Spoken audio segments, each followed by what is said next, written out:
Boa noite a todos e a todas, sejam muito bem-vindos e bem-vindas nesta live desta noite, que está sendo promovida pela Câmara de Vereadores de Passo Fundo, na pessoa do seu presidente. Quero aqui agradecer o vereador Saul Spinelli e também pela nossa Faculdade de Direito da Universidade de Passo Fundo, aqui representada por vários de seus professores. Cumprimento o nosso diretor da faculdade, o professor Edmar Vianney Marques Dauti, a nossa coordenadora de graduação, a professora Regina.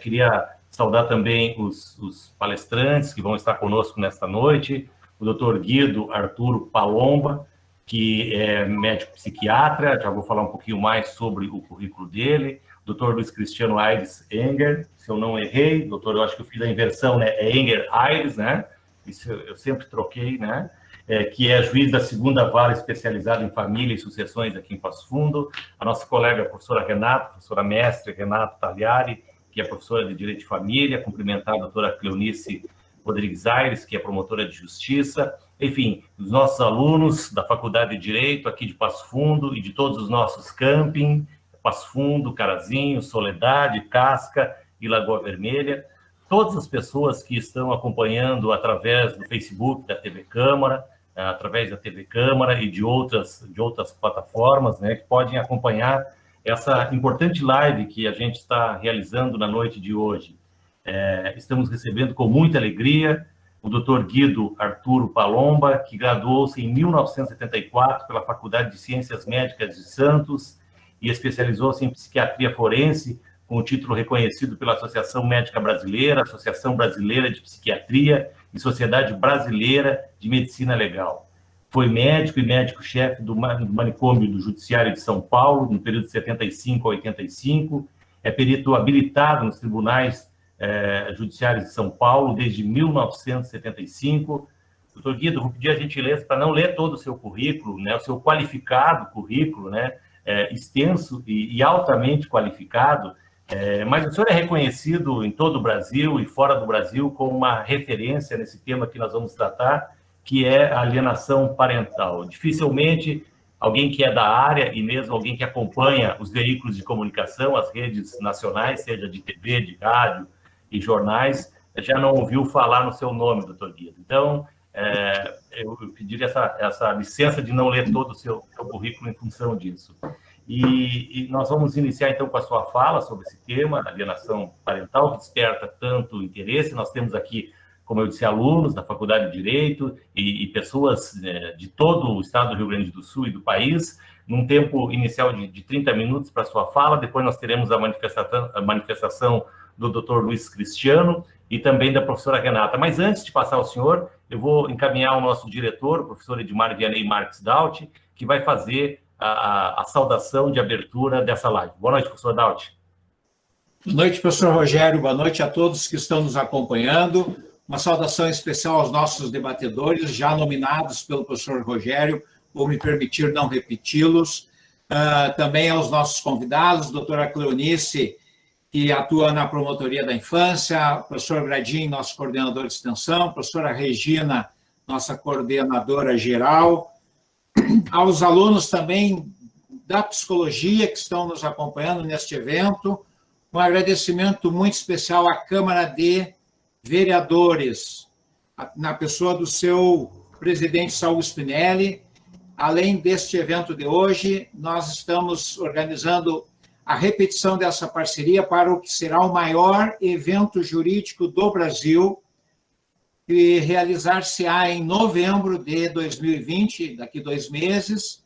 Teremos mais de 200 palestrantes e, para isso, vocês já podem começar a acompanhar a programação que está por ser divulgada.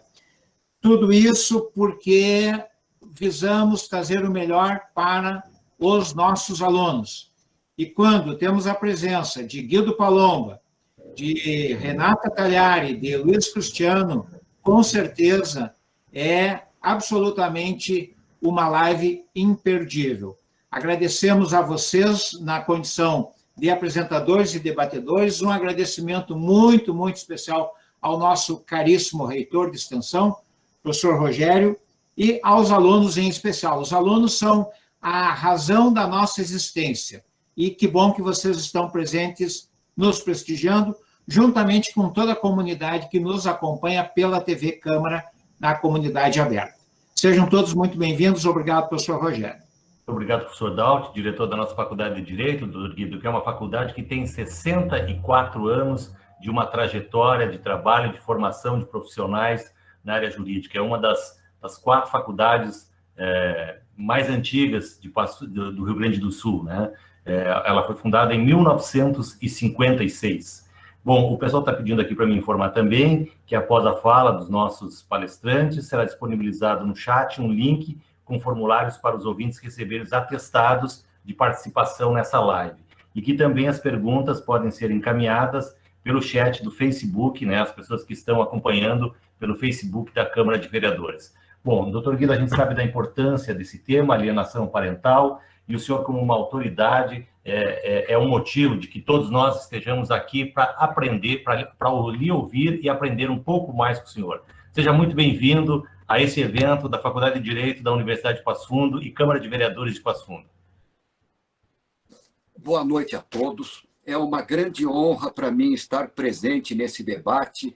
Eu tenho certeza que, com a qualidade das pessoas convidadas, eu aprenderei muito deste tema que é tão difícil e tão complexo, que envolve áreas multidisciplinares. Eu quero cumprimentar o professor Rogério Silva, reitor da Universidade de Passo Fundo, que eu conheço muito bem e tenho muito respeito. É uma das universidades mais importantes do Brasil. Quero cumprimentar também a professora Renata Tagliari, professora de Direito da Universidade de Passo Fundo. Cumprimentar Luiz Cristiano Aires, meritíssimo juiz de Direito, que eu terei imenso prazer em ouvi-lo. E também todos os outros já citados, como a Regina, a professora Regina, o professor Daut, e cumprimentar meu mais novo, velho amigo, presidente da Câmara Municipal de Passo Fundo, Saul Spinelli, que foi quem me estendeu esse honroso convite. E, de modo especialíssimo, cumprimentar todos os participantes que estão presentes nessa sala virtual, e principalmente, de modo especial, os alunos. Bem, o tema que nós vamos abordar, eu farei no prazo máximo de 30 minutos, porque ele é extremamente multidisciplinar e complexo, e acho que melhor seria, depois dessa pequena apresentação teórica, que passássemos para os debates. Nesta apresentação teórica, eu começo a dizer que alienação parental, primeiro, o que é alienação parental? Aliear por de parte, ou seja, afastar o outro. É quando um cônjuge quer afastar o outro ou um parente por meio de uma criança, de um filho. Então, é por de parte um dos parentes envolvidos. Na maioria das vezes, é um cônjuge querendo afastar o outro por meio do filho. Pois bem, e já de plano... Doutor Guido, só por gentileza, eu esqueci de pedir para o senhor se nós podemos gravar esse evento, né? Porque certamente muitas pessoas vão querer acessar depois. Não, comigo não tem, eu até acho ótimo. Sim, para mim, sim. Perfeito, então. Bom, então, já de plano, eu me permita dizer, e com todo respeito, que alienação parental é uma verdadeira praga que infestou pandemicamente todos os foros de justiça, principalmente justiça de família, varas de família, e que tem se tornado uma dificuldade imensa lidar com esse problema. A alienação parental, eu também parto de um determinado princípio que eu acho que as pessoas que alienam, que são os adultos, obrigatoriamente são ignorantes, porque é preciso dizer que se marido e mulher não deu certo, pai e mãe obrigatoriamente tem que dar certo.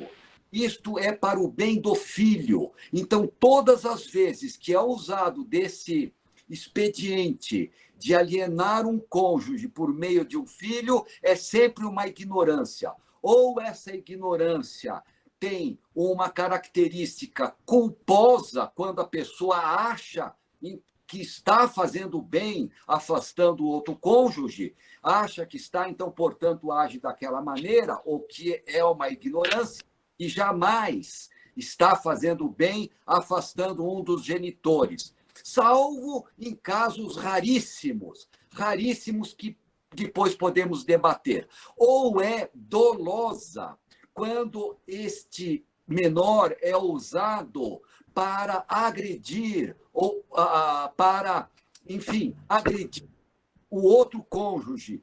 Muitas vezes o casal se separa e logo depois cada um ou um deles está com um novo relacionamento. Então, para agredir esse relacionamento que o adulto não gosta, que o adulto recrimina, ele usa do expediente da criança para afastar, como se fosse uma vingança que ele pratica. Mas por que ignorância? Porque quem sofre com isso, o grande sofredor, que recai, que vai um dia pagar um tributo, e às vezes alto, é sempre o menor. O menor é sempre a vítima da alienação parental. Eu volto a insistir, por uma questão de ênfase, quando marido e mulher não deu certo, e pode dar, isso é absolutamente comum. Pai e mãe obrigatoriamente têm que dar certo. E insisto mais uma vez que o alienador é sempre uma pessoa ignorante, porque ignora que jamais ele conseguirá afastar um filho de um pai ou um filho de uma mãe.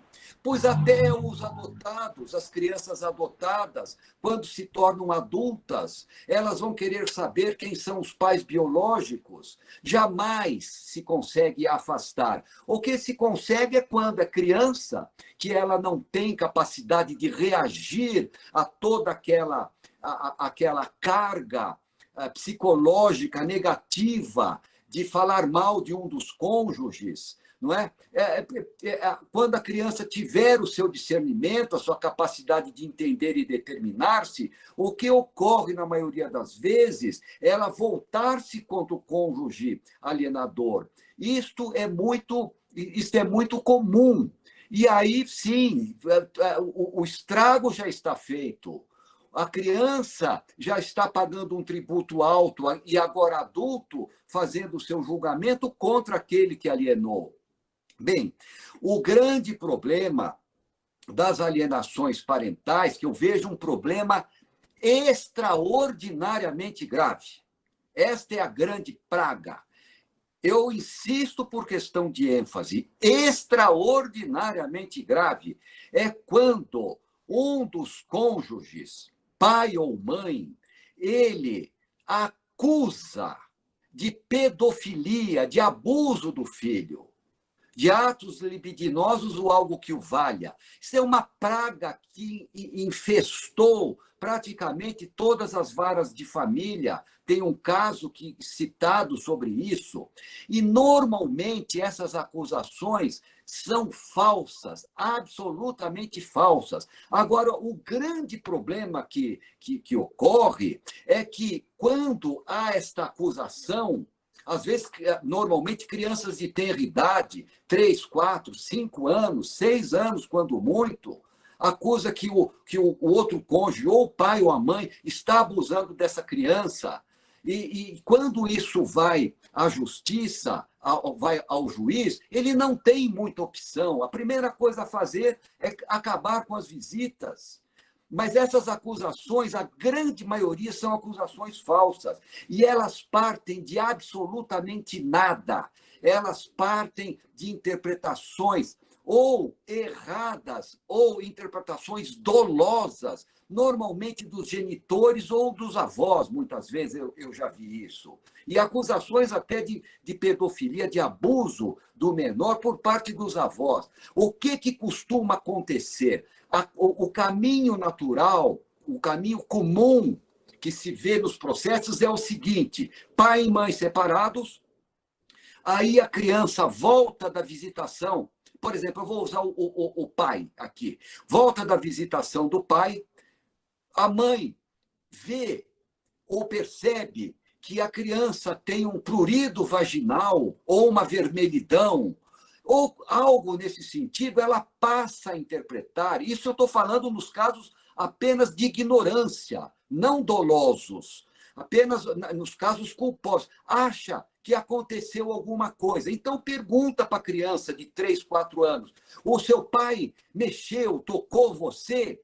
Conforme ela pergunta, a criança, naquele seu universo mínimo, que eu já vou falar qual que é, ela, se fizer assim com a cabeça, pronto, é o quanto basta para aquela mãe ignorante achar que o pai bulinou aquela criança. E aí o que acontece? Normalmente conversa com os avós, que, puxa, vamos escutar a criança. Seu pai te beijou, seu pai te pegou, seu pai fez isso. E a criança, dentro daquele mundo que não sabe decidir o que é, o que não é, do que ela fala que sim. Aí, invariavelmente, diante desta gravidade, desta acusação, vai a polícia, da parte na polícia, a delegada, que não é especializada em tudo isso, escuta a criança, sim, meu pai bulinou, sim, o meu pai pegou, sim, meu pai passou, pôs a mão na perereca, esse é o nome que se usa, inclusive, nos processos. E aí vai para o Ministério Público. E, normalmente, antes de chegar no Ministério Público, para não chegar só com a fala da mãe, com a fala da avó, com a fala da advogada, vão a uma psicóloga. Essa psicóloga, ela, entre aspas, faz um laudo, que não é nada disso, eu costumo chamar, com todo respeito, de lixo. Escuta a criança, faz aqueles joguinhos lúdicos, aplica testes que ela acha que são esses testes, o abre-te sésamo dos portões da mente da criança, produz um laudo e culpa o pai como se fosse, de fato, um abusador. Aí vai para o Ministério Público, que ouve a criança também. O juiz ouve a criança e ela confirma. Ela confirma. A mãe diz que sim. A psicóloga, a prova técnica, diz que sim. O advogado também ouviu. E assim se forma, em torno do nada, um processo de abuso de menor, de alienação parental, por parte de um dos cônjuges, que pode ser, inclusive, doloso, porque hoje já se sabe perfeitamente que esse tipo de acusação acaba com a vida do acusado, acaba completamente com a vida do acusado. Bom, pois bem, e aí vem os peritos, muitas vezes improvisados, escutam a criança e concluem, mais uma vez, que esta criança, diante dos dados psicológicos, diante etc., dos jogos lúdicos e tal, então ele é culpado. Aí ele perde a honra, ele perde o filho, ele perde absolutamente... O que é isso aqui? Saiu aqui. Ó, esse cara aqui é um jurista, ó. Conhece ele, né? Perde absolutamente tudo e ainda perde absolutamente tudo e ainda é acusado de pedofilia com processo criminal e vai responder. Bom, pois bem, o que tem diante de tudo isso? Tem uma suspeita da mãe que voltou da casa do pai com uma vermelhidão na vagina e uma fala interpretada da mãe e mais absolutamente nada. O resto são interpretações da fala da criança. Agora, pois bem, como que se resolve este problema gravíssimo de uma acusação de pedofilia por parte de alguém? Primeiro que esse processo está totalmente comprometido, porque é só fala da criança, ou fala direta da criança, que fala, papai bulinou. Pode ser mamãe também, que eu já vi vários processos de mamãe e de vovós que bulinaram, sempre montados nesse sentido, né? A criança fala, a mãe interpreta, a psicóloga interpreta, a advogada interpreta, a delegada interpreta, todos interpretam partindo única e exclusivamente da fala da criança. Pois bem, se fosse mandado a um psiquiatra forense verdadeiro, simplesmente nunca mais ele ouviria essa criança na face da terra. Essa criança não pode ser ouvida. Não tem nenhum valor o depoimento da criança. Eu volto a insistir por uma questão de ênfase e uma ênfase verdadeira. Voz de criança não tem valor. Então, poderiam agora me perguntar, então como que se resolve esse problema? Ora, como é que nós vamos resolver? Aí vem aquelas argumentações no seguinte sentido. Pedófilo não deixa pista. Ninguém vai ver o pedófilo. Ou nós acreditamos na criança, ou não tem jeito. Ou não tem saída.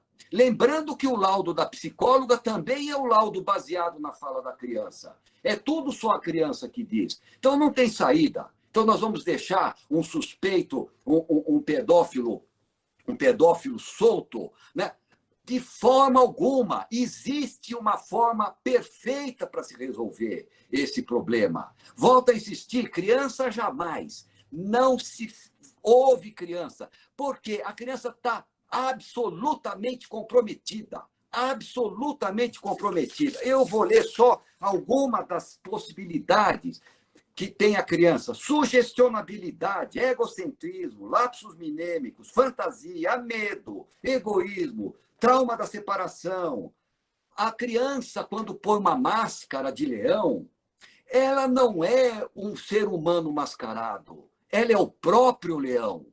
O que ela fala não tem valor nenhum para fins jurídicos. As pressões, as recompensas. Um outro dia eu falei que uma criança poderia ser comprada, até mesmo com uma bala, uma criança de 4 anos. E eu fui corrigido e achei que a pessoa estava certa. Não, criança não se compra com uma bala, se compra com uma promessa de bala. Eu prometo que eu vou dar uma bala, pronto, muda tudo. Outra coisa, não é nem preciso falar para a criança, basta certas perguntas, certas atitudes de reprovação ou de aprovação que a criança muda. E outra coisa, existem as invenções, as pseudologias fantásticas, etc. Então, muito bem, como que se resolve? Como não é possível dormir com esse problema? Uma acusação de pedofilia sempre muito grave, extrema. Como que se resolve esse problema sem ouvir a criança? Porque não é da boca das crianças que sai a verdade. Como que se resolve? Simples. Muito simples. Examine-se o acusado. Se esse é o acusado, o pai é o acusado, examine-se o acusado. Porque eu posso garantir para os senhores, para os presentes, que é impossível, num simples exame bem feito, naturalmente, psiquiátrico forense, um pedófilo incestuoso, o que é pior ainda, tem que ser pedófilo incestuoso, é impossível ele passar sem ser visto, Porque pedofilia, isso é bom que fique absolutamente claro, não é uma entidade clínica. Pedofilia não é uma entidade nosológica isolada. Pedofilia é um sintoma de algo. É um sintoma, ou seja, a pessoa tem uma patologia de base, uma doença de base, por exemplo, alcoolismo crônico, arteriosclerose cerebral, toxicomania, psicoses, determinadas psicoses, personalidades psicopáticas, e tem como um sintoma, ele tem a pedofilia. E, junto com a pedofilia, ela não pode existir isolada numa pessoa linda, maravilhosa, pai de família, trabalhador, responsável e bom pai. Impossível. Isso não existe, só existe na cabeça de quem não conhece o que é uma verdadeira pedofilia. Então, pois bem, qualquer exame psiquiátrico forense simples, ele saberá perfeitamente se esse indivíduo é um pedófilo incestuoso, que tem que ser um monstro. Para abusar da própria filha, tem que ser pedófilo incestuoso. aparece com bastante nitidez. Para deixar bem claro isso, é tal qual dor de cabeça. A dor de cabeça não é uma doença em si, não é uma entidade clínica em si, entidade nosológica em si. A dor de cabeça dá em tumor cerebral, dá em ressaca, dá em batida, traumatismo de crânio, dá em resfriado, gripe, etc. Então, claro que uma gripe, até uma simples gripe, não é só dor de cabeça. Ela é coriza, ela é tosse, ela é isso e mais aquilo. Da mesma forma que pedofilia não é só gostar ou abusar de criança, ela tem uma série de sinais e sintomas que, quando o perito examina, casa perfeitamente. E eu diria que, para que não haja dúvida nenhuma sobre aquele indivíduo que abusou, é ou não um pedófilo, que abusou da filha, aquele acusado, e voltando sempre a existir, não se examina a criança, a voz de criança não tem valor nenhum. Quem se baseia em voz de criança vai errar. Pode até acertar, mas é sorte. Mas pode errar e muito. Isso não se faz quando se acusa de forma tão grave uma pessoa e um pai de família. Pois bem, então eu costumo dizer o seguinte, que fora o exame deste indivíduo, que aparece, indivíduo acusado de pedofilia, esse cônjuge, que aparece com muita nitidez o que ele é, o que ele não é, basta examinar. Tal qual um infarto do miocárdio para o cardiologista é simples, não é? Um problema renal para aquele que é especialista nesta área é extremamente simples. Então, mas eu costumo dizer que tem que ter pelo menos mais um único, que seja um único elemento extra fala de criança, que corrobore aquela acusação. Por exemplo, o que é um elemento extra fala de criança? Uma outra acusação de pedofilia no passado, um computador poluído, uma má fama, uma pessoa, etc. Alguém que já sofreu, ouviu, mas quando se vai examinar essas falsas acusações, o indivíduo é pai de família, sempre foi bom pai, sempre fez isso, aquilo, aquele outro, quer dizer, incompatível com o perfil de pedofilia e de incestuoso, e assim mesmo aquela fala da criança fica prevalecendo ad eternum, como se tivesse qualquer valor aquela fala. Bom, pois bem, eu acho que eu fui bastante enfático, trazendo um tema extremamente polêmico. Acho que já gastei meus 20, 25 minutos e penso que vai dar um debate caloroso. Muito obrigado. Doutor Guido, muito obrigado pela sua primeira manifestação aqui conosco. Realmente ela é um tema polêmico, um tema provocativo. A gente imagina que teremos depois manifestações das pessoas que estão nos acompanhando pelas mídias sociais, né? Vão trazer também a sua contribuição. De imediato, então, eu gostaria de passar ao Dr. Luiz Cristiano Senger Aires, que é juiz da 2ª Vara Civil, especializada em família e sucessões, já foi professor da nossa Faculdade de Direito, tem uma trajetória muito brilhante na magistratura do Rio Grande do Sul, né? Honra a magistratura do Rio Grande do Sul, com toda a sua experiência, com a sua dedicação, né, e o seu empenho a esta carreira. Boa noite, doutor Luiz Cristiano. Boa noite, Rogério. Obrigado pela apresentação. É um prazer ter ouvido o doutor Guido, que eu conhecia só de televisão, de casos célebres que ele já atuou como perito judicial. E de fato, ele tem razão, que se trata de um tema de alta complexidade. E a gente certamente poderá ajudar no esclarecimento disso, muito mais pela idade, pela experiência que a gente vai acumulando ao longo da vida, do que pelo saber em si. Até porque já dizia o Martim Fierro, né, que o diabo é diabo por ser velho e não por ser diabo. De qualquer maneira, a complexidade desse tema já começa nas razões que o trouxeram à legislação brasileira. Década de 70, 80, começa nos Estados Unidos essa investigação sobre o que, então, um psiquiatra forense, o professor Gardner, chamava de síndrome de alienação parental, que era exatamente essa consequência que acabava punindo uma criança por conta de manipulações paternas ou de outras pessoas da família que buscavam afastá-la, como disse o Dr. Guido, de um outro parente. Isso, porém, na minha perspectiva, e sem, obviamente, ter, claro, o conhecimento de psiquiatria do Dr. Guido, mas as leituras vêm me mostrando que existem várias questões aqui que devem ser ponderadas. Em primeiro lugar, há um caráter muito determinista nessa ideia de síndrome, né?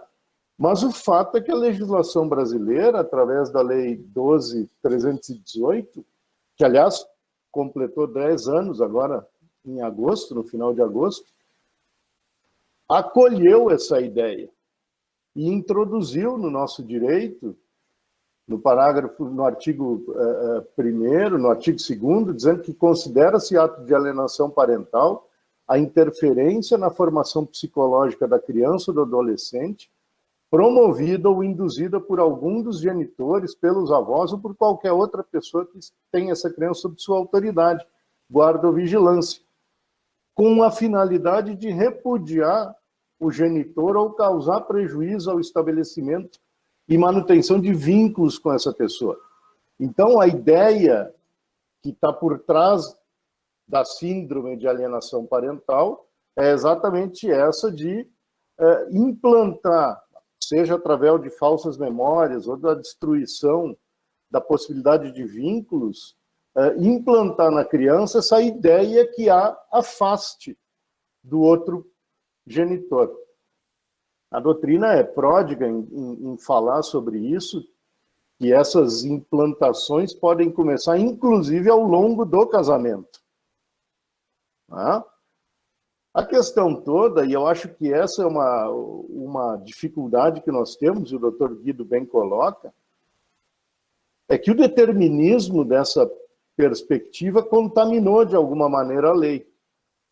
E nós acabamos, se não nos cercarmos de proteções adequadas, técnicas, né, e, portanto, aqui entra uma perspectiva muito importante para quem atua com o direito, mas também em outras ciências, nós não podemos mais dar conta do mundo através apenas da nossa arrogância epistemológica, né? É fundamental o diálogo entre as ciências, porque o direito vai dar uma palavra no campo do jurídico, mas para isso precisa do aporte de outros conhecimentos. Como disse o Dr. Guido, há uma série de perspectivas que vão atravessar um processo judicial que investiga alienação parental e que devem ser adequadamente apropriadas pelos atores do campo do direito.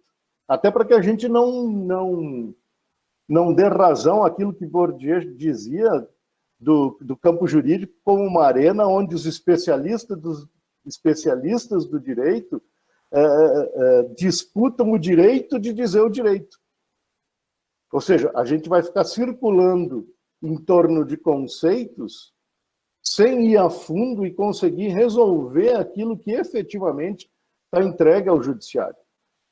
Eu acho que esse aspecto que foi levantado pelo Dr. Guido, que é o aspecto humano, que é o aspecto da honra das pessoas, que é o aspecto do amor que as pessoas têm pelos seus, pela perspectiva que sofrem das outras pessoas da sociedade, tem que ser muito bem protegidos.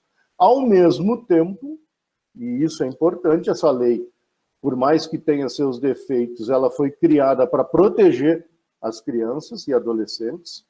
A ideia central que perpassa essa legislação é a de proteção, e, portanto, uma primeira pergunta que nós temos que fazer é: o que é proteger? E quem deve ser efetivamente protegido? E se isso pode ser resultado pura e simplesmente de patologias individuais? Até que ponto essa legislação, e eu gostaria de nesse andar, polemizar algumas questões que eu acho que são relevantes, até que ponto essa legislação ela está sendo adequadamente trabalhada no campo do jurídico. E não só no campo do jurídico. Há uma série de pesquisas que mostram, inclusive, que hoje a alienação parental, e nesse aspecto chega a ser perturbador, ela vem sendo usada para acusar professores, para acusar médicos, para acusar vizinhos. Porque no campo do direito de família, a gente acaba trabalhando mais proximamente, né, principalmente nas varas de família, com a família em si, mesmo que a família extensa. Mas esses episódios que eu estou narrando são relatados em algumas pesquisas já. De se chegar a pedir para que pediatras identifiquem atos de alienação. Ou seja, de fato, é uma figura que, se mal utilizada, é uma efetiva praga na nossa sociedade. Mas vejam bem, essa situação, ela não cai do céu. A própria ideia de alienação parental, ela parte de um pressuposto que é um pressuposto punitivo. Por quê? Ninguém de nós vai duvidar, e ninguém de nós que atua em qualquer dos campos que tenham afinidade com o direito de família, vai duvidar que os conflitos entre pais e mães, entre componentes da família nuclear ou família extensa, principalmente depois da sua dissolução, foram pacíficos. Pelo contrário, são relações que demandam angústia, que demandam ódio, às vezes, que demandam ressentimentos e que estão inseridas num complexo de situações que não pode se resumir apenas à figura de um ou de outro. E, portanto, a lei, de alguma maneira, ela vem dentro de um discurso punitivista que já tem aí seus 30 anos e que hoje ganha repercussão no mundo inteiro porque todas as nossas relações hoje se baseiam nessa ideia de classificar, de punir,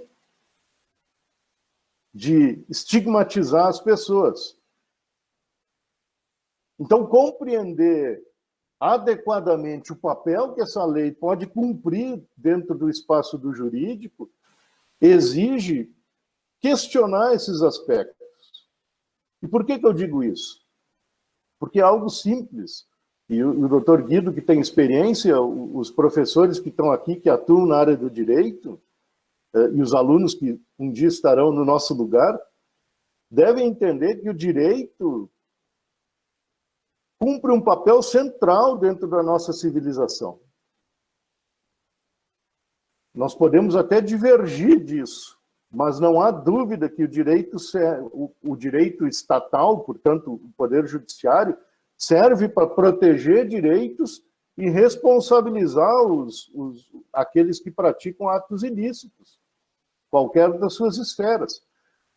E se vale, e aqui há uma crítica que precisa ser feita, de uma série de como diria o Lukács, de polaridades antitéticas, né? O bom, o mal, o feio e o bonito, o justo e o injusto. E a gente vai trabalhando dentro dessa perspectiva, às vezes binária, e não consegue prestar atenção no que ocorre ao redor. Então, o processo que envolve alienação parental jamais pode ser tratado com leviandade, jamais pode ser tratado pelo filtro ideológico. Por quê? Porque todos nós temos preconcepções. E nesse aspecto não é só a criança. Todos nós, quando dizemos mais da gente do que dos outros. E, portanto, todas essas interpretações precisam ser corrigidas com o rumo daquilo que é algo que pode, se bem trabalhado um processo judicial, surgir, que é um fato. Um dado determinado da realidade que se pode avaliar antes de conceituá-lo. O processo em que se busca investigar a eventual existência dessa alienação parental, e eu faço um pequeno parênteses aqui, quem foi meu aluno lembra, os meus parênteses às vezes não terminavam, mas vamos tentar. Tá? Um pequeno parênteses. Trabalhar essa ótica exige esse questionamento que eu estou tentando fazer, para não ficar preso nem só nos laudos, porque o juiz sabidamente não está preso aos laudos, apesar de, obviamente, dever lê-los com cuidado e dever dar o valor adequado a eles, porque nem sempre os laudos correspondem ao que aconteceu. Os laudos são o fruto da observação de um discurso que é feito ao profissional. E aqui, o doutor Palombo já referiu aqui um conceito não muito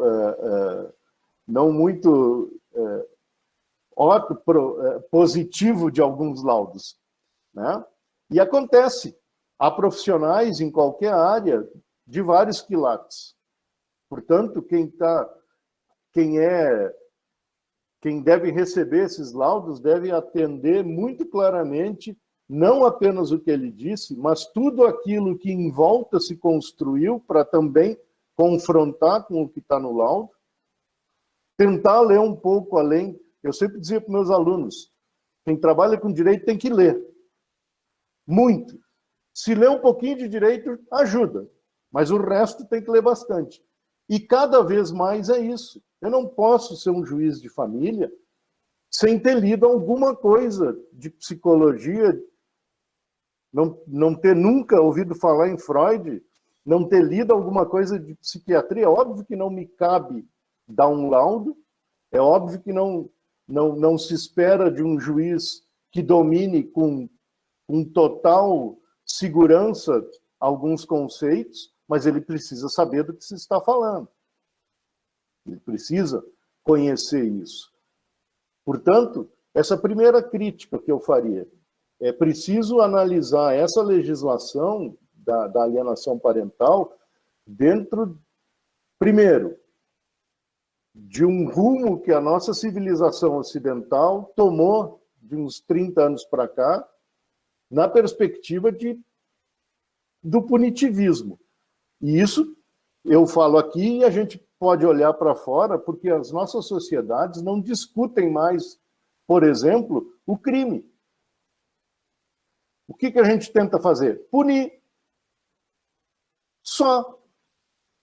Não tem resolvido como a gente tem visto. O Brasil tem a terceira população carcerária do mundo e não resolveu seu problema de violência. Por quê? Porque as causas da violência estão em outro lugar. Assim como a causa de determinados comportamentos, seja dos pais, sejam de outros componentes da família, podem estar com suas raízes colocadas em outro lugar. Não é demais lembrar que a gente vive uma sociedade extremamente desigual e sexista, onde os papéis tradicionais do homem e da mulher na criação dos filhos pesam muito ainda. Onde um número imenso de mulheres responde individualmente pelas suas famílias e um número imenso, e quem atua no dia a dia de uma vara de família sabe o quanto o patriarcalismo fez mal ao homem brasileiro, eu diria. Vamos limitar isso, a gente pode expandir a discussão, mas eu vou trabalhar com o homem brasileiro. A nossa cultura é uma cultura extremamente machista, onde não raro homens têm filhos para abandoná-los.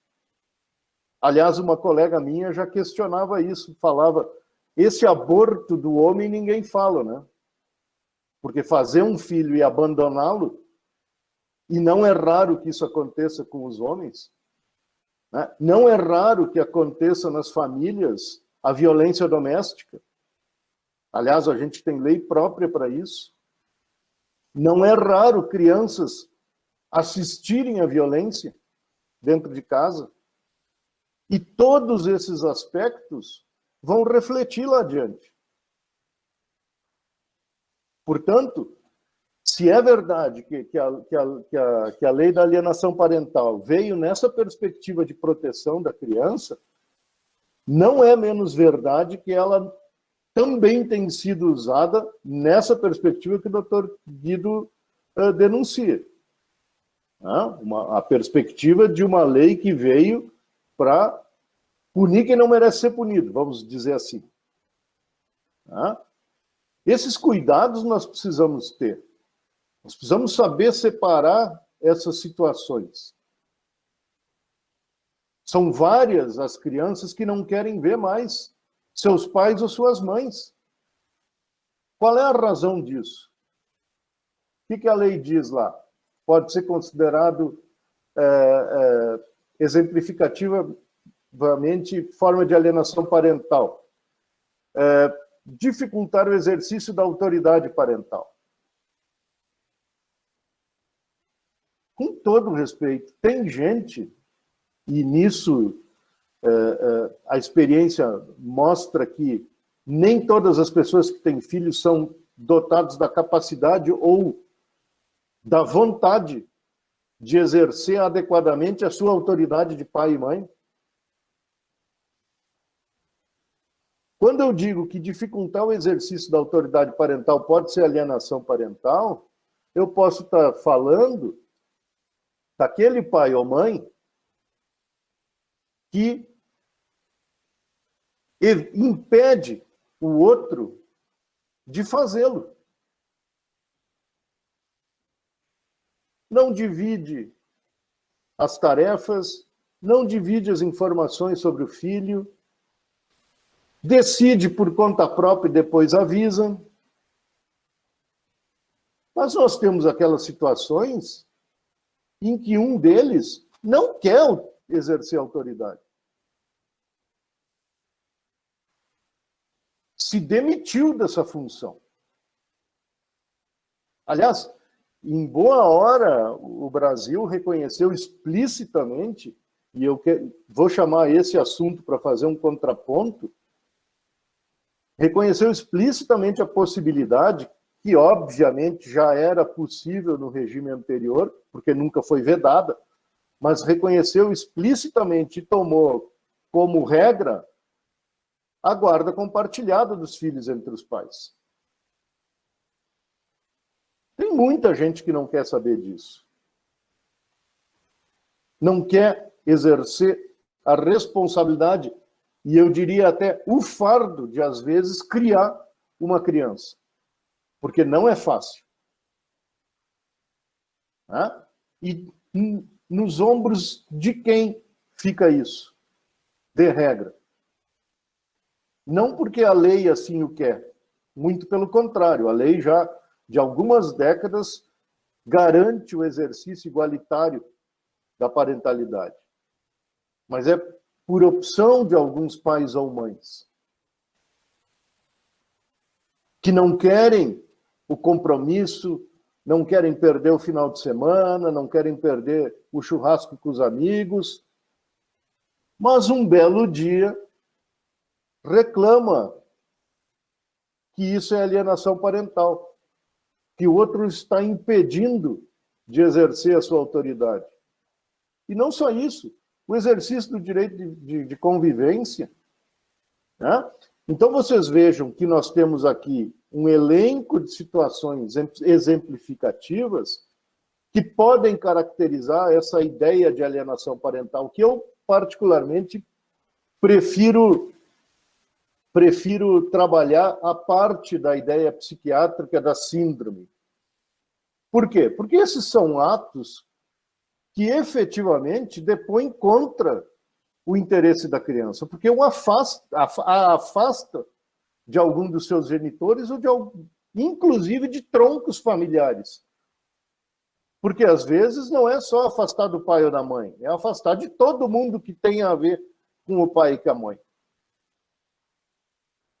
Afastar, inclusive, o que talvez seja uma das grandes conquistas que a gente tenha tido como civilização e como uma civilização construtora de um novo tipo de família, que são as novas famílias recompostas, que, afinal de contas, são também famílias dessa criança, e que, não raro, são podadas no seu direito de conviver. Então, a lei tem essa perspectiva, mas ela precisa ser compreendida numa perspectiva de efetiva proteção. E efetiva proteção só se garante quando a gente consegue estabelecer efetivamente aquilo que é uma conduta voltada para prejudicar o próprio desenvolvimento físico, emocional, psíquico dessa criança, e daquilo que é fruto de uma relação conturbada entre os pais.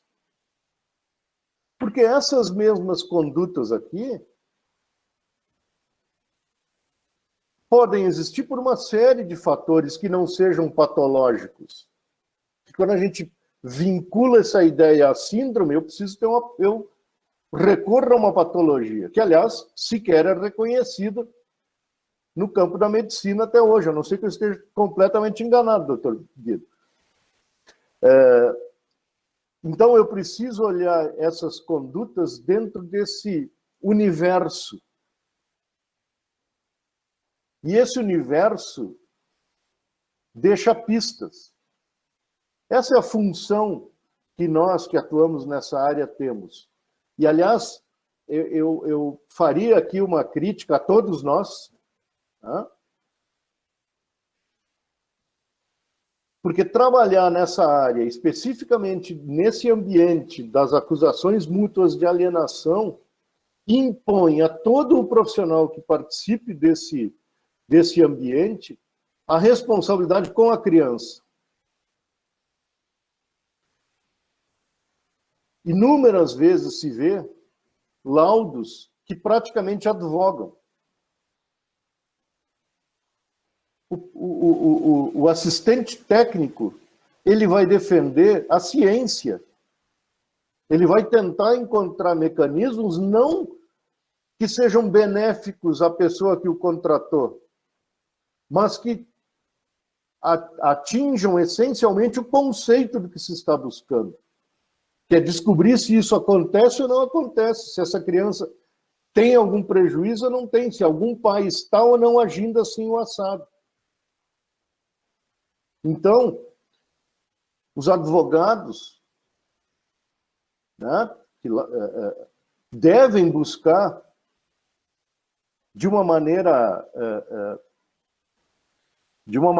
tenaz, eu diria, exercer aquilo que já se disse. O advogado não é o primeiro juiz da causa, porque é o primeiro a examinar o fato.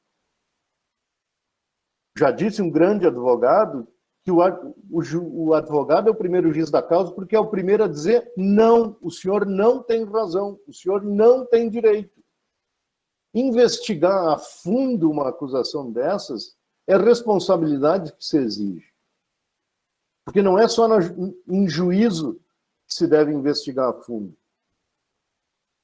A gente submeter uma criança, muito mais do que os pais, à angústia, à destruição que um processo de família traz, é algo realmente trágico para quem pensa estar fazendo direito ou qualquer outra coisa na vida. Doutor Guido, eu tive uma criança de 4 anos uma vez, numa disputa entre os pais,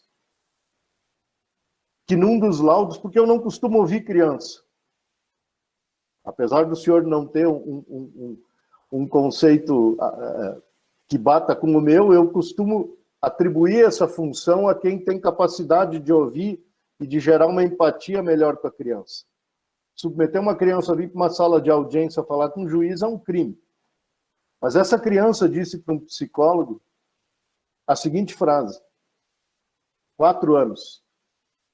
Eu não sei o que o papai e a mamãe querem. Acho que eles querem que eu me corte no meio para ficar um pedaço com cada um. Esse é o drama de uma criança que tem que estar sendo ouvida por nós. Advogados de ambas as partes, promotores, profissionais da psiquiatria, da psicologia, do serviço social, juízes, porque é ela que nos importa. Aliás, a Constituição nos atribuiu a obrigação de fazer isso, na medida em que o interesse delas é mais relevante do que das outras pessoas. Porque é a única vez que a Constituição usa a palavra absolutamente prioritário ou algo que o vale, quando fala dos direitos da criança e do adolescente. Isso tem efeito. E, portanto, o processo de alienação parental, se não bem conduzido, pode, por si só, produzir um dano imenso para essa criança. E aqui nós temos situações que precisam ser investigadas. Existe uma ação direta de inconstitucionalidade, número 6273, quem tiver interesse, a gurizada que está estudando, depois ir buscar lá no site do Supremo, que questiona em toto a lei da alienação parental. Eu não diria que concordo com os argumentos que estão ali elencados, mas alguns deles me permitem atribuir validade ao que eu estou dizendo para vocês. Porque apesar da lei, se a gente for lê-la inteira, usar sempre termos neutros, ou seja, a alienação parental é um ato que pode ser praticado por qualquer pessoa. Pai, mãe, avô, avó, tio, tia, vizinho, homem ou mulher. Mas apesar dessa neutralidade discursiva, o sentido que se criou na sociedade a partir da lei é um sentido sexista, porque a imensa maioria das pessoas que vêm sendo acusadas de alienar são as mulheres que tomam a frente na criação dos filhos, quando da separação. E esse é um aspecto que é importante que a gente preste atenção, exatamente na perspectiva que eu referia antes, quando nós nos vemos imersos numa sociedade desigual e sexista, que atribui desigualmente papéis e responsabilidades a homens e mulheres, quando de uma separação. O cuidado deve ser imenso, portanto, para aplicar a lei de alienação parental rente aquilo que a Constituição nos impõe para nós do direito. Né? Mas isso vale para todos nós, até porque eu costumo chamar a Constituição do nosso pacto civilizatório. O pacto civilizatório é um pacto feito entre todos os cidadãos. Serve à cidadania. E, portanto, pouco importa se a gente seja do direito ou seja dentista. Nós estamos submetidos a esse projeto, né? E ele se notabiliza por uma questão importantíssima, essa sinalização de princípios, o mais brilhante deles, a dignidade da pessoa humana, que vem sendo, a gente sabe, nós que somos do campo do direito, até certo ponto banalizado. Mas essa banalização não impede de se reconhecer que esse é um norte seguro. E as crianças, como sujeitos de direito, têm, obviamente, essa dignidade que deve ser respeitada. E eu volto a frisar, fazendo eco aqui com algumas das ponderações do Dr. Guido. A conjugalidade é um contrato, é uma relação que pode se extinguir. E cada vez se extingue mais facilmente. Porque são relações entre adultos capazes de assumir suas responsabilidades perante a vida com estrutura emocional e psíquica para enfrentar os baques, porque também não é fácil romper esse contrato, né? Várias coisas ficam pelo caminho, projetos, saúde, amor. Mas o papel preponderante da parentalidade não se rompe nunca. Pais serão pais para sempre. E, portanto, eles precisam proteger esse filho. E o papel que nós cumprimos, tanto no judiciário como aqueles que atuam conosco, é exatamente nos assegurar às crianças essa proteção. E, para isso, nós precisamos ter noção de todos esses aspectos. A Cléo aqui me disse, será que o tempo não encerrou? Eu estava cumprindo o que a Renata me pediu, vai falando. Então, já que não tem o Nico, depois eu lhe conto, doutor Guido, do Nico. Mas não tem o Nico, tem a Cléo. Então, eu gostaria de dizer isso. Tá? Essa é a questão central aqui. O que é proteger e como nós podemos proteger as crianças e adolescentes que estão submetidos a um processo de desestruturação familiar. Acho que era isso para começar. Depois eu pego mais um pouquinho. Obrigado. Obrigado, doutor Cristiano. Olha, questão do tempo, né? Quando a gente tem palestrantes de altíssimo nível tratando de um tema tão interessante, a gente se perde completamente no tempo, né? Porque se mergulha no tema, né? E imagino o quanto isso está sendo importante para os nossos alunos do direito, da psicologia e de outras áreas que estejam presentes. Mas, de imediato, quero passar... Rogério, só para não deixar o doutor Guido boiando, é que esses dias eu fui dar uma aula não, uma professora me pediu para falar um pouquinho, e cada vez que eu tentava terminar, ela dizia, não, tá bem bom, pode ir falando. Quando deu 3 horas, o cachorro da família entrou com um bilhetinho, olha, encerra. Então... Sensacional, né? Muito boa essa história, meu filho. Muito boa, e eu acho que muita gente vai usar em algum momento os animais, né? Sim, a gente se perde no tempo, mas em função da qualidade, né? Em função da qualidade. Bom, eu vou passar de imediato a professora Renata Tagliari, que é a nossa professora, colega da Faculdade de Direito, que trabalha Direito de Família, e tem também uma longa trajetória nessa instituição e nessa militância do Direito de Família. Renata, boa noite. Boa noite a todos.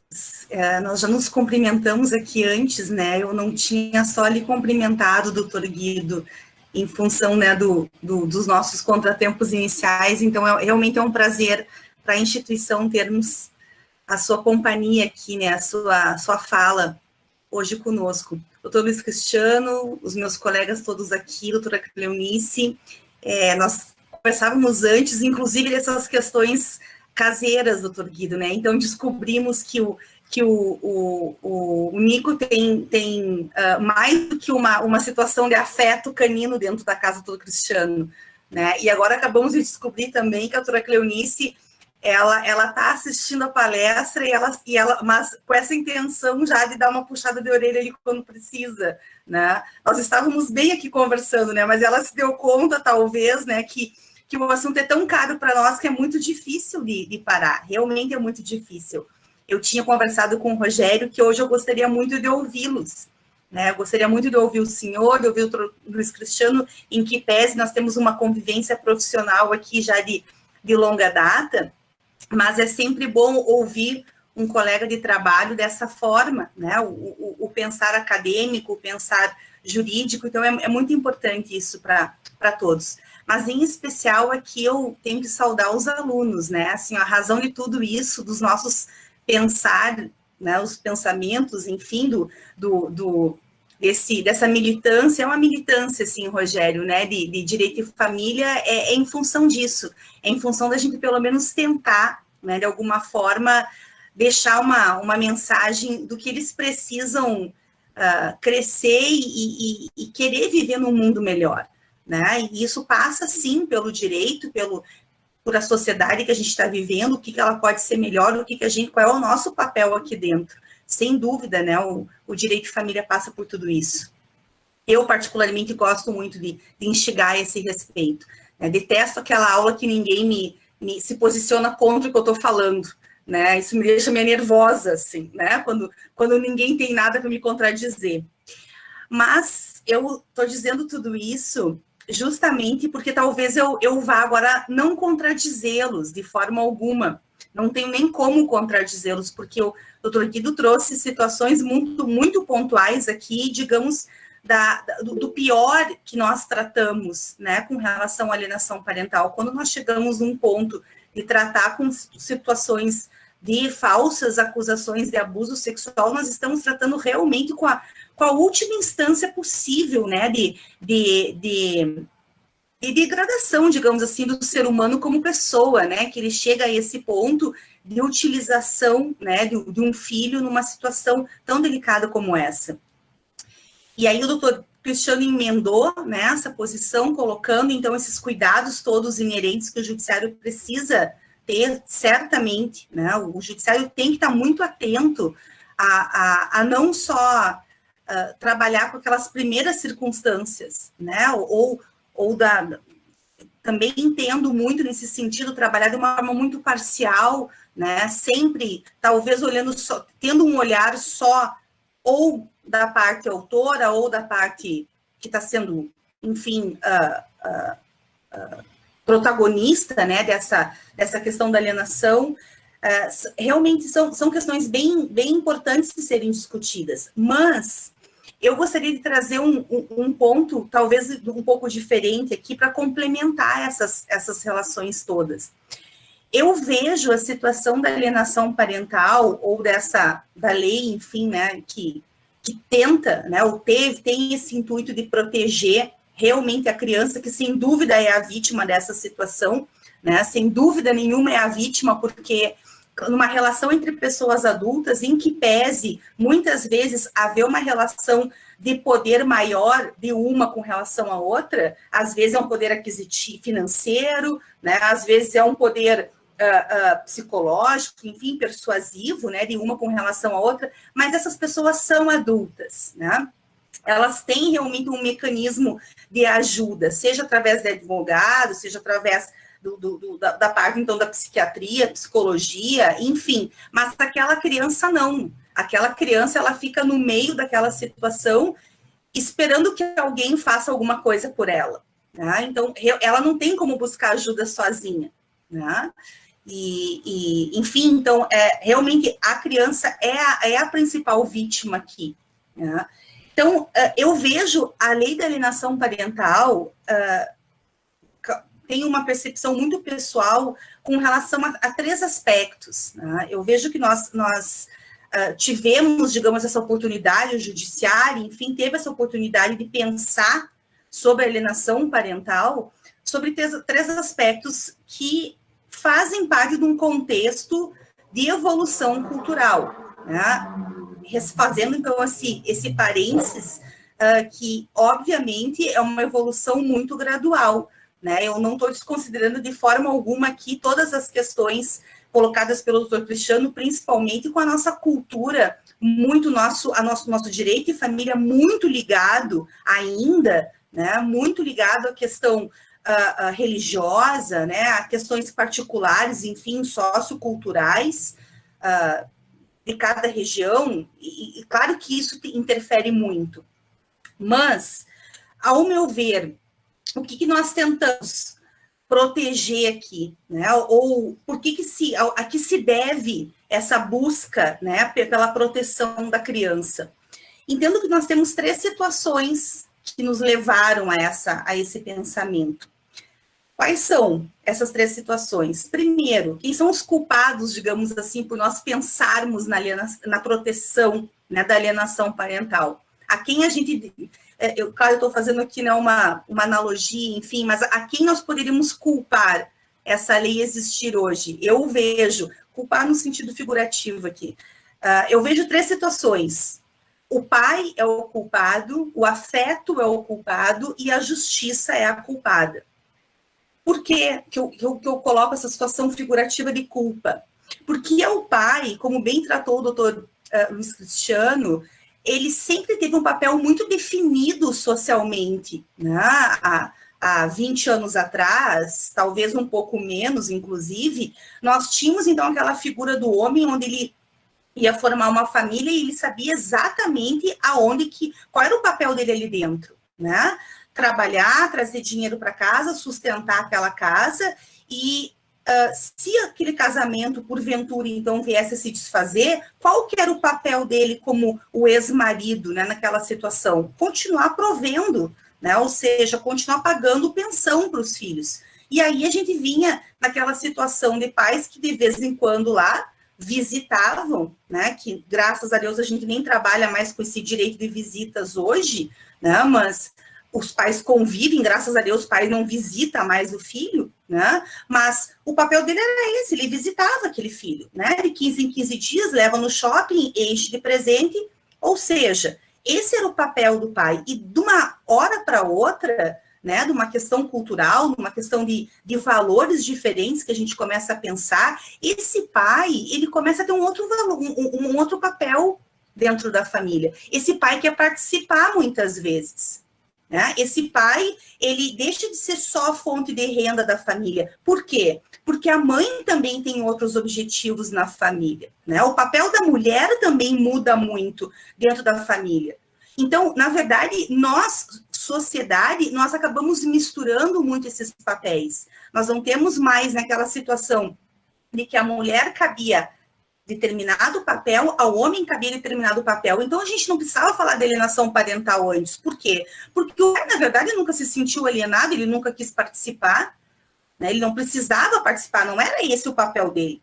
E, de repente, ele é cobrado dessa participação, e ele quer essa participação, e ele gosta dessa participação, né? Então, surge essa perspectiva de realmente o pai, como bem disse o doutor Guido, e a gente repete isso 200 vezes nas audiências, né, doutor Luiz Cristiano, o casamento, ele termina, né?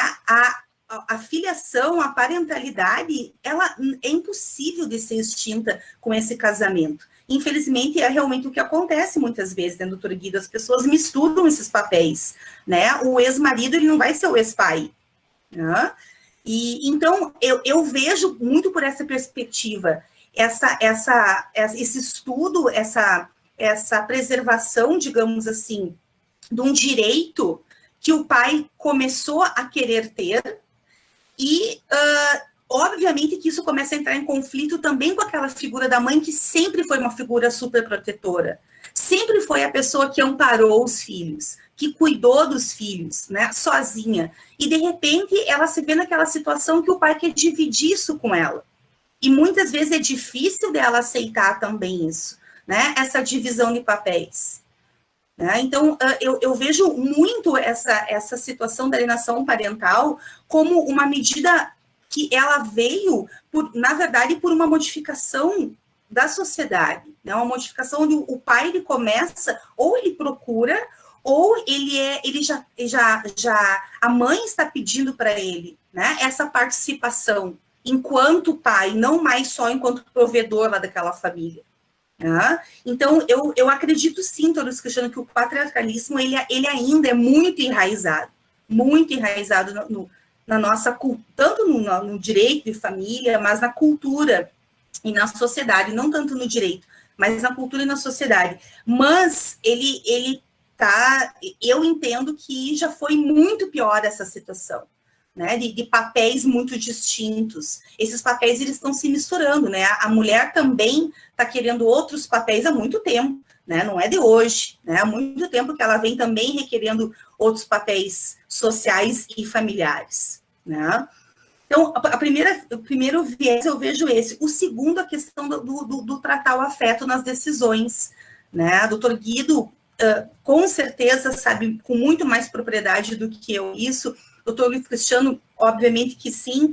O afeto, eu particularmente nunca estudei afeto nos meus estudos jurídicos acadêmicos, né? Eu fui estudar afeto quando eu fiz a minha dissertação de mestrado, né? Quando eu comecei a ouvir o Dr. Edson Fachin, nas palestras do IBDFAN de Direito e Família, falando sobre uma possível teoria de afeto dentro de um contexto jurídico.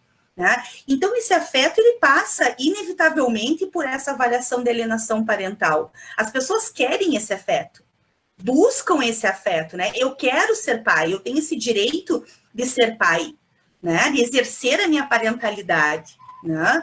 E a justiça vem acolhendo isso, a justiça vem olhando para esse pai que quer ser pai e talvez esteja sendo tolhido disso, né? Por todas essas situações que nós já tratamos. Então, no momento em que nós chamamos o afeto para dentro do contexto jurídico, o afeto passa por essas transformações, e uma delas é a alienação parental, né? Uma outra delas, o Cristiano colocou, é a lei da guarda compartilhada, né? Nada mais é do que realmente a gente trazer os afetos para dentro do direito de família. Então, vejo que é uma situação que vem proteger esses afetos que foram quebrados muitas vezes numa relação de divórcio, né? E o terceiro elemento que eu vejo, então, como, digamos, um culpado, né, um elemento que trouxe essa relação, então, para ser discutida, é o próprio Poder Judiciário, né? Essa própria modificação que nós temos do olhar do Poder Judiciário para as relações de família. Eu imagino aqui, talvez o doutor Guido consiga ter uma percepção maior, assim, no sentido de que, como a família era muito mais fácil de ser tratada, né, antes da Constituição, né, antes de 88, o doutor Cristiano sabe muito bem disso, era muito mais fácil, né, porque as pessoas realmente, elas não tinham essa amplitude que nós temos hoje de olhar para essa família com toda a sua complexidade. Né? Nós tínhamos uma família lá quadradinha, formada pelo homem, pela mulher, pelos seus filhos, cada um com seus papéis bastante definidos naquele contexto. E, de repente, hoje a gente abriu essa família para situações que até então não se imaginava dentro da justiça. E a justiça acolhe essas famílias. A justiça não está tendo medo, o Poder Judiciário, obviamente, a questão legal, não está tendo medo de olhar para esses desafios e enfrentar essas situações novas. A alienação parental é uma situação nova para nós, né? E, lógico, como toda e qualquer lei que tenha um objetivo de bom grado, digamos assim, quando ela é formalizada, né? A guarda compartilhada é assim, a alienação parental é assim, o direito de regulamentação de visita dos avós é a mesma coisa, mas nós sabemos que para todo lado, né, para toda a construção lá, né, de um bem comum, nós temos esse dom natural do ser humano de tentar sempre puxar para o assado da gente. E aí a gente deturpa realmente a situação. E aí a gente chega nessas situações, tanto apresentadas pelo doutor Guido como pelo doutor Cristiano. Né? Assim, ó, a gente consegue transformar, né, uma situação que deveria ser de proteção e utilizar muitas vezes isso para um lado não tão bom assim. Tá? Então, claro que a gente tem que ter muito cuidado quando utiliza a lei de alienação parental. Muito cuidado mesmo. Claro, como todos os demais aqui, não quero me estender no tempo, poderíamos ter N situações aqui, né, em que a gente poderia contar coisas realmente muito complicadas que a gente já vivenciou aqui enquanto profissionais, né, de alienação parental. Eu só aqui menos teria o propriedade de falar isso, perto dos dois convidados. Mas o que eu vejo realmente de positivo, né, é que nós estamos, a sociedade e o Poder Judiciário, ele enfrenta esses desafios. Né? Nós estamos realmente olhando para esses desafios, nós estamos dando voz e vez para aquele pai que busca os seus direitos, enquanto ex-marido que quer continuar sendo pai. Né? Nós estamos buscando uma proteção de afetos incondicionais que precisam ser olhados. Né? E o Poder Judiciário, ao meu ver, está tentando fazer isso. Né? Em que pese, lógico, existam sempre essas situações que a gente precisa ter um cuidado um pouco maior, né? Como as já colocadas antes. Então, eu quis fazer só esse contraponto, digamos assim, mais como eu particularmente tenho um problema, digamos, muito grande com esse excesso de afetividade, que eu tenho realmente um olhar eu não digo ingênuo, doutor Luiz Cristiano, doutor Guido, mas eu tenho um olhar muito positivo para essas inovações legais. Eu vejo a alienação parental como uma inovação legal, né? Em que pese nós, obviamente, temos que ter um cuidado. Então, o meu olhar é de afeto, mas o meu olhar é positivo no sentido de uma construção social melhor. Né?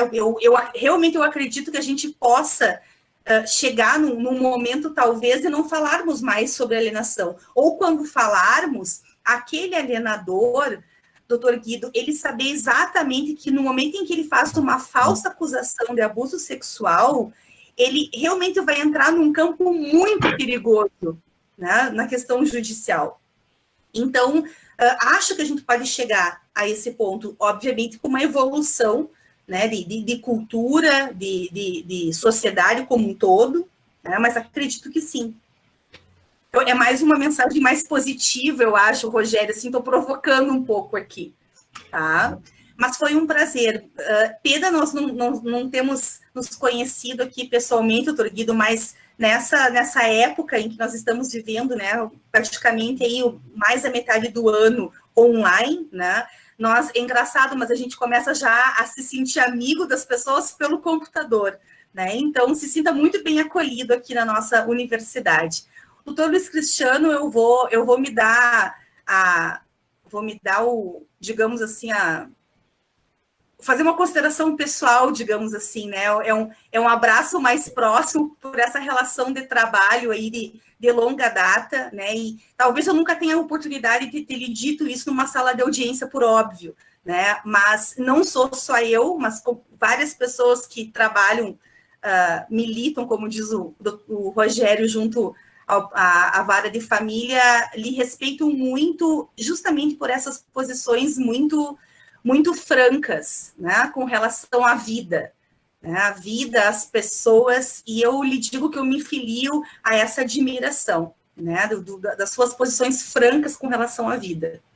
Então, muito obrigada, né, minha contribuição para hoje. Obrigado, professora Renata. São três excelentes, extraordinários painelistas, né? Professora Renata, professora e advogada da Faculdade de Direito, o doutor Luiz Cristiano, que é juiz daqui em Passo Fundo, e o doutor Guido, que é psiquiatra e é uma autoridade no tema que nós estamos tratando aqui, que é a alienação parental. Olha, tem muita coisa que a gente poderia falar, tem várias perguntas, não vamos conseguir atender todas, porque também nós temos um tempo, né? Já estamos em que pese o assunto está muito bom, né? Mas nós já temos mais de uma hora aqui de live, e as pessoas também, os nossos palestrantes também cansam, né? Eu vou encaminhar uma rapidinha aqui para o doutor Guido, e depois daí já vou fazer mais uma rodada para que a gente possa ir encaminhando a finalização, né?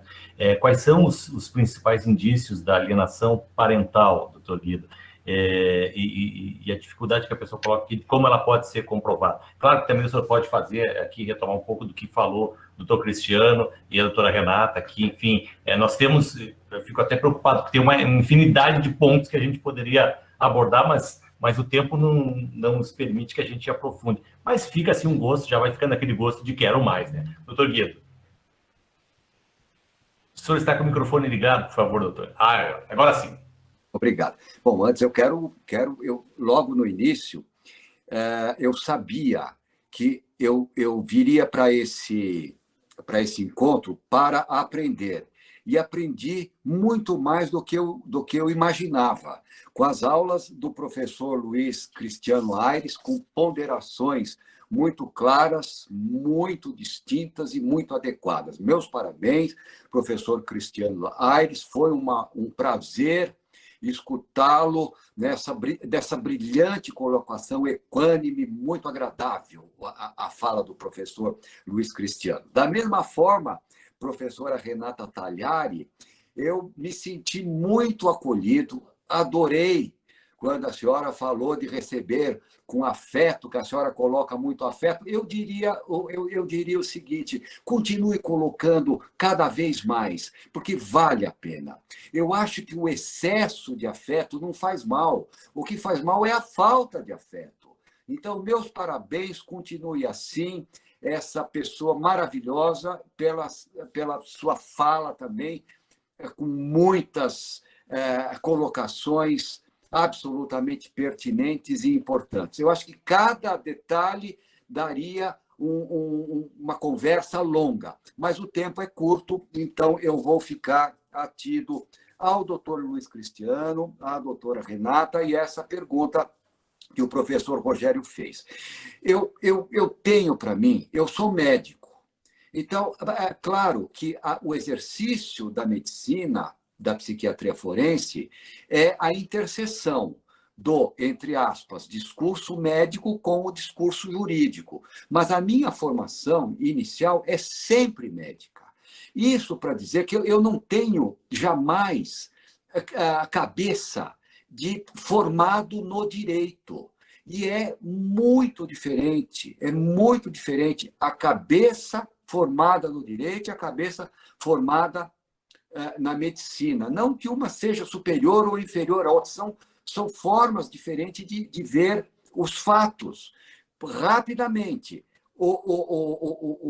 no direito é obrigatório o exercício do contraditório, sem o qual o direito não funciona. Não é tese, antítese e síntese. Seria uma parte, outra parte, e a final sentença, que é a síntese. Isso em medicina não existe, de forma alguma. Isso não é a lógica dialética igual a do direito. A lógica da medicina, que é a lógica do perito, é a lógica aristotélica, que é razão suficiente, não contradição, e terceiro, excluso. Eu dou um exemplo para não ficar... O exemplo seria, ou a mulher está grávida ou não está. Ou a tibia está fraturada ou não está. E para ambas as situações, não existe terceira possibilidade. Então, o que existe em medicina é erro. O perito, quando ele faz, ele não defende um lado, nem como assistente técnico, nem como perito do juízo. Se um médico for contratado para defender uma das partes, com essa palavra defender, ele não serve, procure outro. O médico tem que defender aquilo que para ele é o correto, tecnicamente correto. Ele pode errar. Eu posso falar que a mulher está grávida e ela não está, é um erro, mas não é uma defesa de algo. Bem, e isto, por que eu falei isso? Porque para o médico, seja psiquiatra, seja assistente técnico ou perito do juízo, seja o que for, ele, obrigatoriamente, ele só pensa em um detalhe. As partes tanto faz. As partes são maiores, eles que se entendam, ou que não se entendam, que se matem ou que se amem. Mas quando um perito entra numa causa de alienação parental, o fundamental, o primeiro, o bem a ser tratado, é sempre a criança, acima de tudo. Os adultos, eles façam o que eles quiserem, mas a criança é um bem que tem que ser resguardado, é a responsabilidade, quando o médico atua, ele atuar sempre pensando no melhor para a criança, ainda que possa ser o pior para o pai ou o pior para a mãe. Isso tanto faz. Né? E qual que é o princípio norteador do perito, ou o que deveria ser? É o princípio hipocrático que diz primo non nocere, ou seja, primeiro não lesar. Todas as vezes que um perito entra num caso de alienação parental ou qualquer outro que envolva menor, primo non nocere, primeiro não lesar, ver o que é melhor para a criança. Muitas vezes, a guarda compartilhada, que é tão cantada como algo maravilhoso, às vezes é péssimo para uma criança. Guarda compartilhada é bom para os adultos. Nos adultos, tanto faz. Eles não importa os adultos numa perícia de um menor. O bem maior a ser tutelado, a ser cuidado, é sempre a criança, que é a pessoa indefesa. Então, eu não vou me estender, porque nós já estamos na fase final. Então, o que eu gostaria de dizer é isso. E respondendo à pergunta feita pelo professor Rogério, como identificar uma alienação parental, não é simples. É preciso examinar os adultos e ver como que eles estão agindo. E é multidisciplinar. É bio, psico, sociocultural. a intervenção dos assistentes sociais, a intervenção dos psicólogos, com laudos psicológicos, isso é tudo muito, muito importante. Eu termino essa minha fala por aqui, para não me estender. Doutor Guido, vou encaminhar mais uma pergunta, depois passo ao doutor Cristiano. Estou procurando ser o máximo de objetivo para poder dar conta também do tempo, né? A pergunta que foi encaminhada aqui por uma das nossas telespectadoras, Fátima Lemes: afastar totalmente o acusado sem provas e certeza não será facilitar a vida do alienador? Existem fases de alienação no sentido da criança se acostumar e querer tirar vantagens? Né? E, na verdade, tem mais uma ainda junto aqui. Quais provas podem provar a alienação? Doutor Guido, por gentileza. Olha, as perguntas são ótimas. Claro que a criança, na sua inocência e naquela cabeça ainda não formada, claro que ela está vendo o que é melhor para ela. E, normalmente, nesta briga de pai e de mãe, por uma criança, tanto o pai quanto a mãe, isso costuma acontecer com uma certa frequência em guarda compartilhada, eles, entre aspas, querem comprar aquele afeto, o carinho, ou a posse da criança. Então, presenteiam demais, acabam não impondo regras que são necessárias. Se a criança fala, eu não quero escovar o dente porque eu estou cansada. Então tá bom, meu filho, você pode não escovar. Isso eu já vi. Tem que escovar, e não tem jeito. Então, tudo isso acontece. É um campo extremamente complexo, que não e é caso a caso. Então, eu penso que essa pergunta, se a criança pode se acostumar, sim, ela pode tirar proveito. Mas eu gostaria de dizer o seguinte: na alienação parental, o fundamental é que os pais entendam que nenhum filho com qualquer idade, eu volto a repetir, por uma questão de ênfase, é uma questão importante, nenhum filho em qualquer idade, ele quer escutar falar mal do pai ou da mãe. Nenhum. Por pior que o pai seja, por pior que a mãe seja. Qual é o filho, com que idade, seja lá a idade que tiver, que quer escutar seu pai não presta? Ou sua mãe não presta, seu pai é isso, sua mãe é aquilo. Nenhum filho. Agora, calcule para a criança escutar falar mal do genitor ou de um parente, né? Falado por alguém que ele acredita, porque é um pai ou que é uma mãe. É sempre terrível. A alienação parental é algo que está na cabeça de pessoas ignorantes. Se não fosse ignorante, não faria isso, para o bem dos filhos. Bom, tem uma outra pergunta aqui, mas eu imagino que ela já tenha sido respondida. Não estou aqui no papel de censor, né? Mas a gente está procurando objetivar e dar sequência. Bom, doutor Luiz Cristiano, o senhor gostaria de fazer uma complementação nas manifestações da professora Renata, também do doutor Guido? Rapidamente, antes que a Cléo volte com o cartaz dela. Eu acho que uma coisa que é importante deixar frisado é que não se trata de condenar ou não a legislação. Até porque a legislação, toda produção legislativa é sempre fruto de uma pressão social. A lei vem sempre atrasada aos fatos, em relação aos fatos.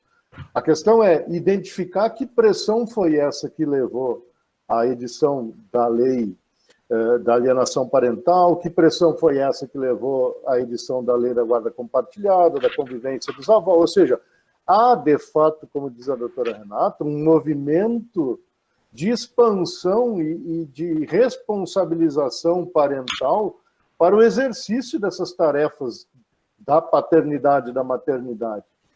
Né? O que eu queria apenas deixar frisado é que a lei também produz sentidos e a sociedade que é afetada por elas igualmente. Ou seja, o discurso, o sentido produzido pela lei da alienação parental, e por isso eu fiz antes menção com a guarda compartilhada, não porque ela possa ser algo sempre benéfico, né? Mas porque ela encarna uma outra perspectiva da relação parental. Veja bem, o que a lei de alienação parental produziu de sentido? Punição. responsabilização, no sentido de atribuir culpas ao outro, ao passo que a guarda compartilhada, pelo contrário, aposta em mudança, aposta em incentivo, aposta em outro tipo de responsabilização dos pais.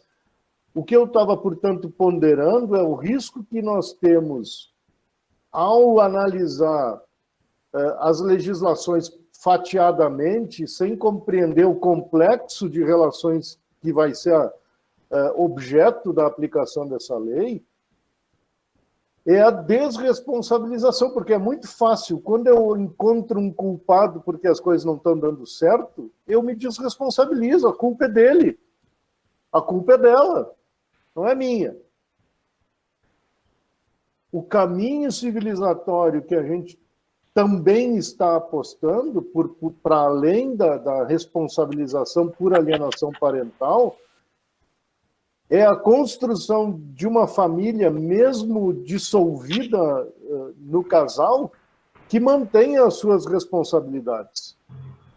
Que pais e mães, que pais-mães, que mães-pais, enfim, todo o universo de pessoas que têm filhos hoje, né? E ainda bem que nós avançamos para isso também, de reconhecer a possibilidade não apenas dos heterossexuais terem filhos, porque é importante que as crianças sejam amadas acima de tudo, né? E isso não é um discurso pueril, esse é um fato, né? A civilização se assenta sadiamente no amor e pode se assentar não tão sadiamente em situações outras.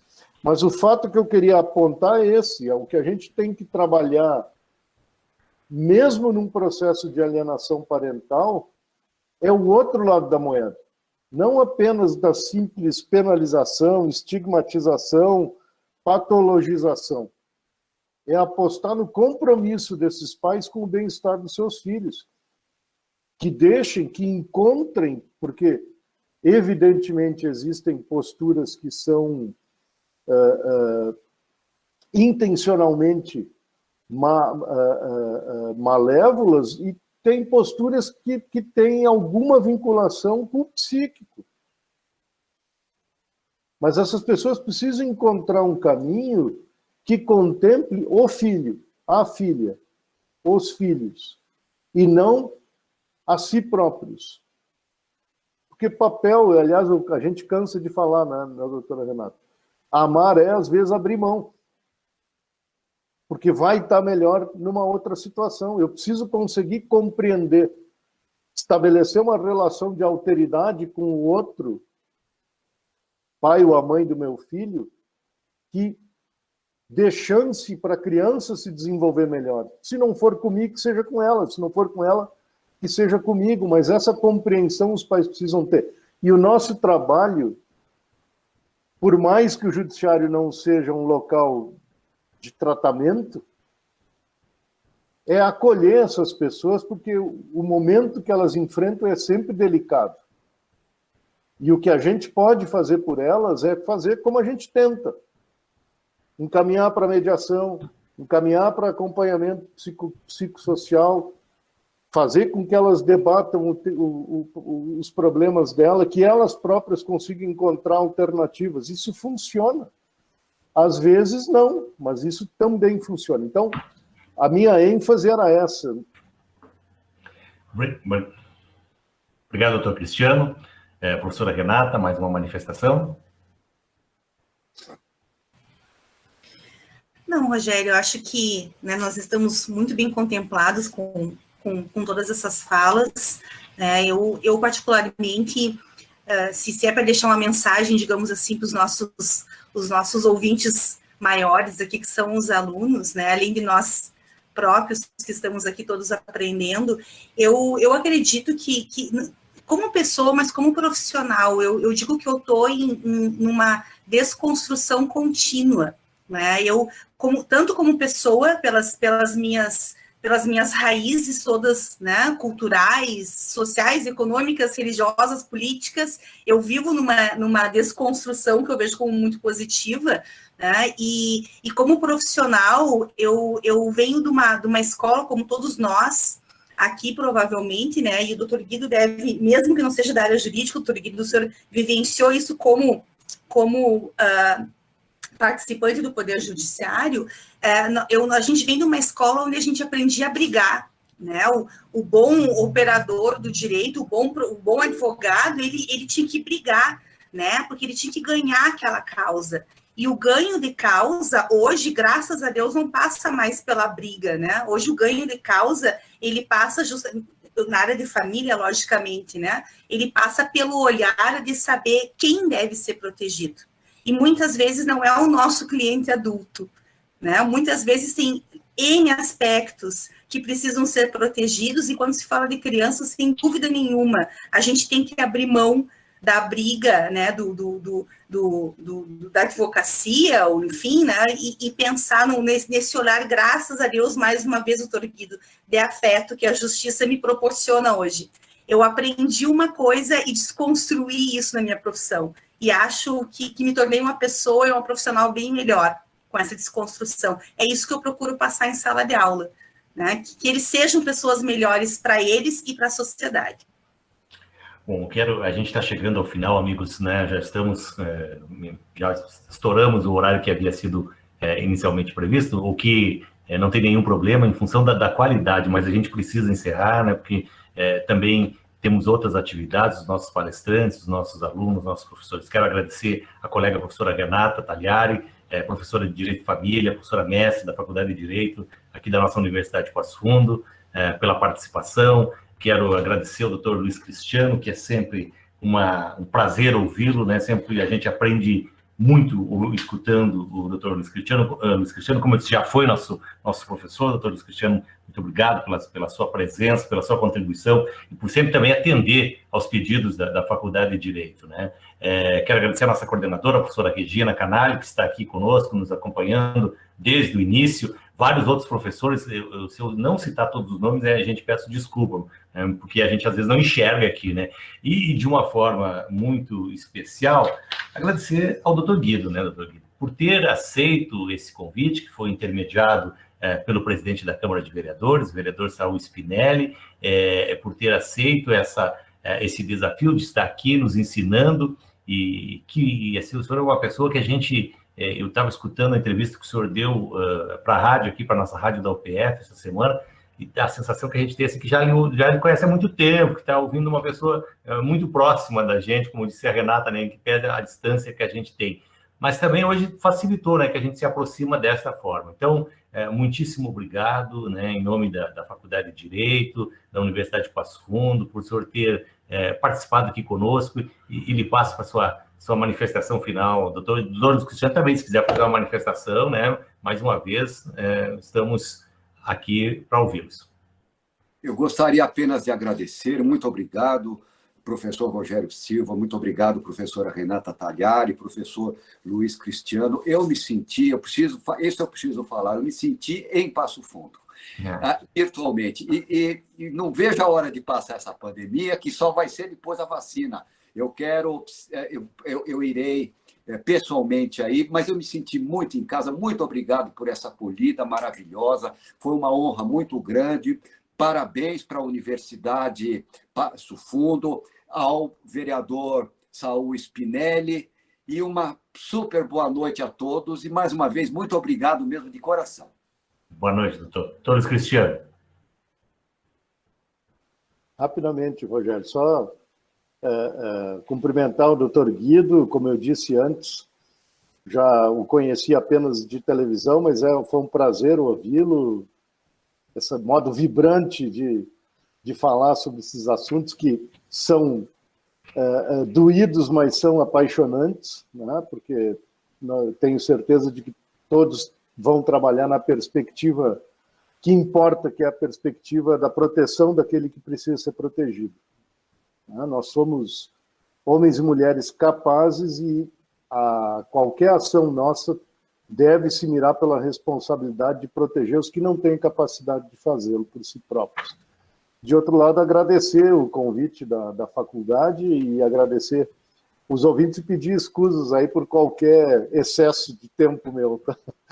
Um grande abraço para todos. Capaz, muito obrigado. Agradecer a todos que se envolveram, né? Todas as pessoas, a produção, todo mundo que se dedicou, esse pessoal da Câmara, né? Da nossa universidade que se envolveu nesse evento, né? E imagino quanto os nossos alunos saem ganhando com isso, né? E essa é uma característica da nossa Faculdade de Direito, né?